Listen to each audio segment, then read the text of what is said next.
Hello बच्चों, let's read the question. Carbonic anhydrase occurs in. अब हमारे पास चार ऑप्शन है, लिम्फोसाइट्स, ब्लड प्लाज्मा, आरबीसी और ल्यूकोसाइट्स. इनमें से किसके अंदर ये कार्बोनिक एनहाइड्रेस पाया जाता है? सो स्टार्ट करते हैं हमारे की कॉन्सेप्ट के साथ. सो इस क्वेश्चन का जो की कॉन्सेप्ट है वो है अबाउट कार्बोनिक एनहाइड्रेस. इस क्वेश्चन को सॉल्व करने के लिए हमें समझना पड़ेगा कि भाई ये कार्बोनिक एनहाइड्रेस क्या है. सो कार्बोनिक एनहाइड्रेस बेसिकली एक एंजाइम है. It's an enzyme that helps in the conversion, the rapid conversion of carbon dioxide and H2O.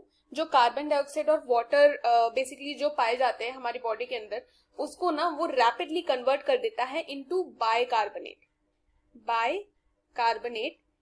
And protons. सो ये दो चीजों में कन्वर्ट कर देता है. अच्छा, एक दूसरी बात क्या है कि ये जो कार्बोनिक एनहाइड्रेस होते हैं ना, इन्हीं की वजह से हम इनका जो सबसे सिग्निफिकेंट रोल है एक्चुअली, तो वो है रेगुलेशन ऑफ पीएच. हमारी बॉडी में पीएच को रेगुलेट करने का और गैस एक्सचेंज का भी. सो ये दो मेजर रोल्स होते हैं जो कार्बोनिक एनहाइड्रेस करता है. अच्छा, ये जो प्रोसेस होता है ना, ये प्रोसेस वाइस वर्सा चलता है बॉडी के नीड के ऊपर, कि कई बार क्या होता है कि ये प्रोसेस उल्टा भी चलाना पड़ा तो वो चल जाता है. अच्छा, अब क्वेश्चन की डिमांड ये है कि हमें बताना है कि गिवन ऑप्शन में से किसके अंदर ये कार्बोनिक एनहाइड्रेस है.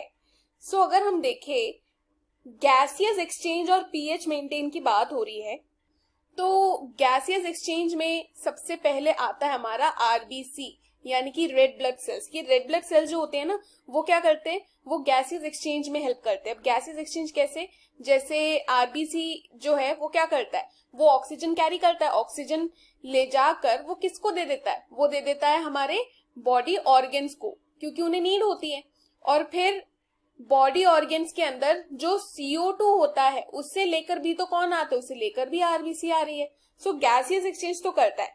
अच्छा, दूसरी बात, ये आरबीसी के अंदर ना कार्बोनिक एनहाइड्रेस जो एंजाइम है वो भरपूर मात्रा में होने के कारण ये पीएच की तरह भी काम करता है. हमारी बॉडी का जो पीएच है उसका ध्यान रखता है.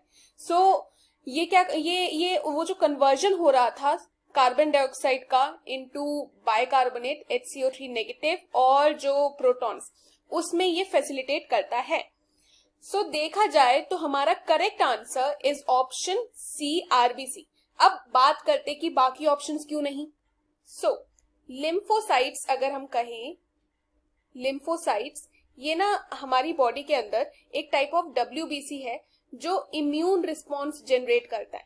इसका एज सच कोई पीएच मेंटेन या मतलब गैस एक्सचेंज का कोई काम है नहीं. और इसके अंदर ना आपको कार्बोनिक एनहाइड्रेस जो एंजाइम है वो भी देखने को नहीं मिलेगा. सो ये आंसर नहीं हो सकता. अगेन हमें दूसरा क्या दिया था? Blood plasma. So blood plasma की अगर आप बात करोगे, ब्लड प्लाज्मा लिक्विड कंपोनेंट होता है ब्लड का. इसके अंदर भी आपको एंजाइम देखने को नहीं मिलेगा. एज इन जो जिस एंजाइम की बात कर रहे हैं कार्बोनिक एनहाइड्रेस की, वो आपको नहीं देखने को मिलेगा. अच्छा, नेक्स्ट हमारा leukocytes.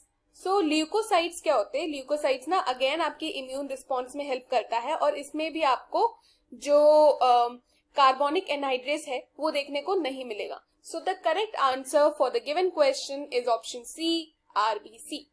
I hope you have understood it well, students. Best of luck.